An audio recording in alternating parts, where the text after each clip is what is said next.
What's going on, everybody? Here for the much anticipated segment number 3. We have to make sure to go out with some flames and some fire and not from a engine explosion. So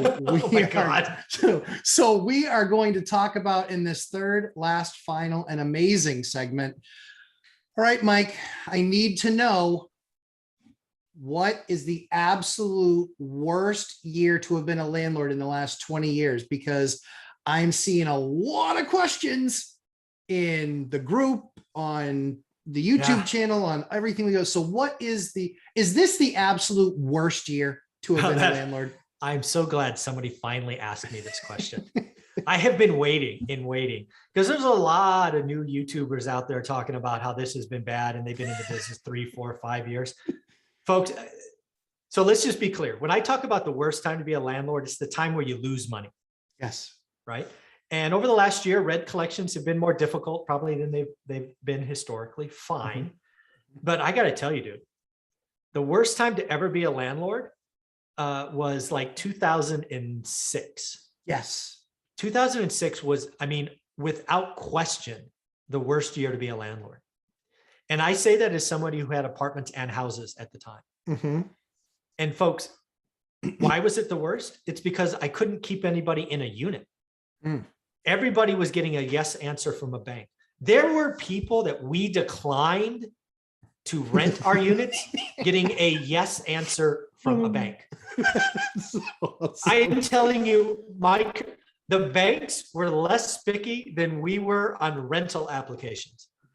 I mean, the only time in 20 some odd years we've had to do rent specials, we did 1 month off, we did half months off. We had turns in one apartment building. Like, I think it was like a 10-unit building. I think I had like 31 turns in a year. It was just a nightmare because everybody was getting a yes answer.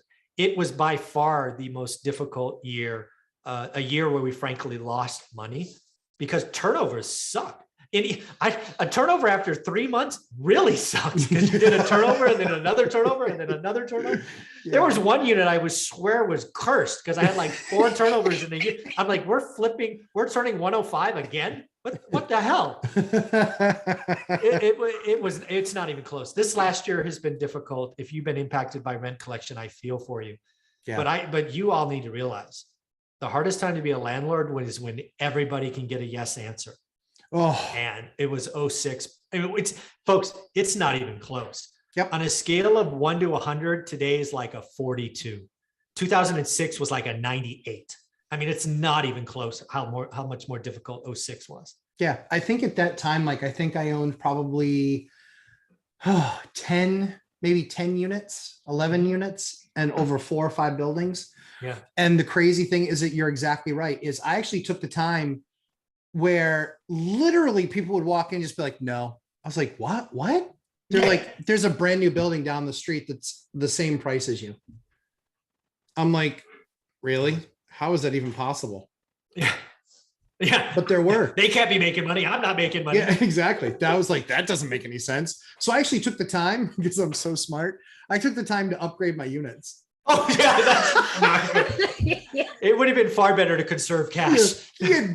Dummy. I literally upgraded my units and I was like, that would be not a good idea. Yeah, they were just like, oh well, this is nicer, and oh well, this is nicer, and oh well, this is nicer, and I was like, but no, sounds good. I'll just upgrade. Well, I'll just upgrade my units. So I did, and that was awesome. And then I got what I thought was a really good renter, and then as soon as the boom crash happened, they all stopped paying, and I was literally working my 9 to 5 just to cover my mortgage in that building. Ouch. Oh, it was brutal. It was brutal at that building. Like, that building literally gave me PTSD, where I literally could not go to that building. I was just like, I would break out in a cold sweat just driving up to it. It was such a nightmare. It was crazy. So yeah. And you compare that today, you compare what we've been doing the last year to that. It's like, no, I got you. No big deal.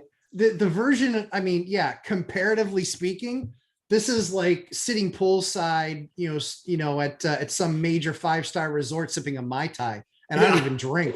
Like, so no comparison, I'm guessing. Yeah, not even close. And that's the thing is, we've both had our run-ins with a couple professional tenants who's, we can cheers to their, forever credit being ruined, at least for the next 10 years, because they wanted to play the game and, win the battle. And it's Yep. not about, we gave away, like we just talked about a couple of videos ago, between the two of us, $80,000-$90,000 we gave away, over the last year plus, because of what happened. And so it was really the ones that were truly poorly motivated. Like they did it to do the wrong thing because they thought they could. And then they would play the game. Like we both had tenants that said, okay, well, now that this is over, instead of evicting me, how about I just pay you everything? Nope. Nah, no, I'm just going to hit your credit instead. Yeah.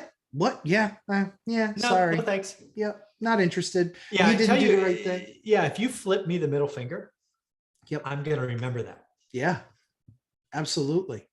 What was really funny is that there was a channel out there and I actually posted something on there and it got like over 100 thumbs up in the first 24 hours because it was basically that exact scenario where she basically told me, well, and I saved the text message. I didn't post it for obvious reasons, but I saved the text message and I sent it around to other landlords. And I said, this is the response that I got from that tenant that's been riding me like a 9 to 5. Yeah. And they were just like, that is like, I truly thought, Mike, she couldn't afford it.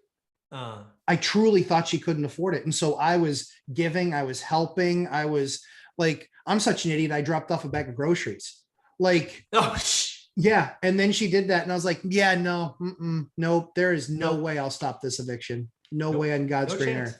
So in talking about kind of that, what that year was like and, how it compares to this year, what did you see back then? When did you start to see the turn back then? Was it, because we always talk about the velocity of the market, speed by which things are occurring. So when did you start to see, you went from in that 06 where, you had nice pride of ownership properties, ready for people to move in or even, rental units from an apartment perspective. What did you start to see? When did you start to see that transition go from, holy cow, I can't get, anybody to stick around. And now it looks like that wave is turning. How long was that transition point that you experienced? It was about 18 months. Okay. Because once you get into a mortgage, right, it takes about a year and then it takes 3 or 4 months before they even start. So it became actually, we started to see it almost immediately because we saw vacancies drop because those people that got yes answers couldn't get yes answers. So that stopped immediately. But where we really saw the uptick is when people were boomeranging and they lost their houses, unfortunately. That was about 18 months later. So we started keeping tenants longer, right? I talked about that one unit with how many flips and 107 being 4 in a year. We stopped losing people almost immediately because the banks actually started to say no. Right. But we started to see increased demand. It was like 18 months later. Interesting. Because again, I mean, that was something where you can even see it. You can see it happening. Yep. But it still took a year and a half. It felt a lot better not having turns, right? So we went from being unprofitable for a year to being profitable because again, once you stop turns and oh my God, 30 turns on 10 units, that's not fun. Yeah. It was better being a landlord, but we saw the increased demand, increased rents. We stopped specials about 12 months into that 18 months. So yeah. And since then, there's not been a blip on the radar. No, it's been like, it's exactly up into the, I always tell people, I was like, well, it's really easy to do that when it's always up and to the right, so that's interesting. That's what happened. Any other last thoughts on the differences, like the toughest time to be a landlord, what some of those toughest things were? Any more thoughts on that? Yeah. The one thing I hope everybody takes from this is one of the reasons I watch the real estate market every day. And given our experience is I am looking, it's not happening today, but I am absolutely watching. Are people getting yes answers from banks that I would say no to on a rental app? If that happens again, and I'm not saying it will, but if it does, that's when I get nervous because that leads to a bad outcome. I agree. And I think, Mike, one of the things that I've seen change the most in the last, 30, 60 days has been spreads. Yes. I mean, I'm still talking to my bank and I'm, emotionally abusing the poor woman saying, You you told know, me. yeah, I was like, why are we at 112 and your rate on a portfolio is still 425?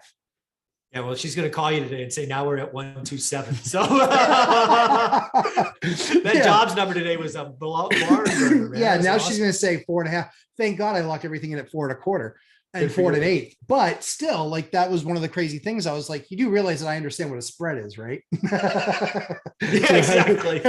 I was like, I didn't I get can out do of the math. ninth, I yeah, can I do didn't get out of the subtraction. ninth grade, but math was my best subject. There you go. So, Good for you. Mike, where can everybody find you, my friend?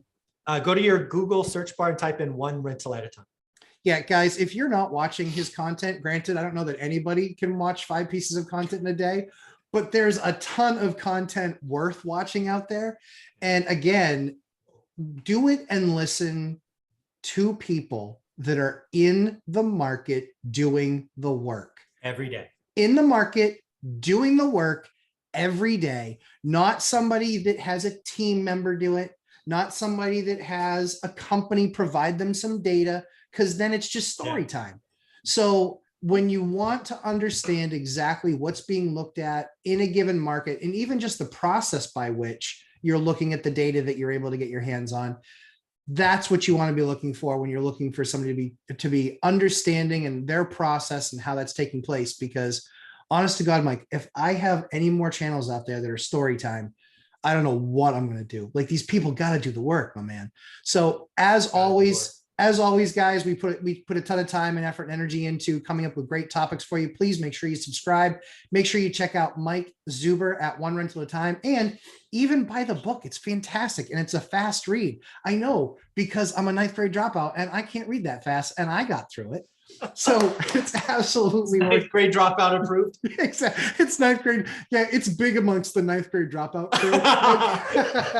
I'm so blessed. Yeah, it's huge. It's huge with that group. It's huge. We're, so many. That's going to be like the anomaly of why do all these ninth grade dropouts become real estate investors? It makes no sense, because they could read the book. They could read the book and they could understand it. Works for me. Yeah, awesome. Mike, well, so thank you so much for the time. Have an awesome weekend, and we will catch up soon. Thanks, everybody, for watching. We'll catch you sometime next week. Same bat time, same bat channel next Friday. Thanks again, Mike.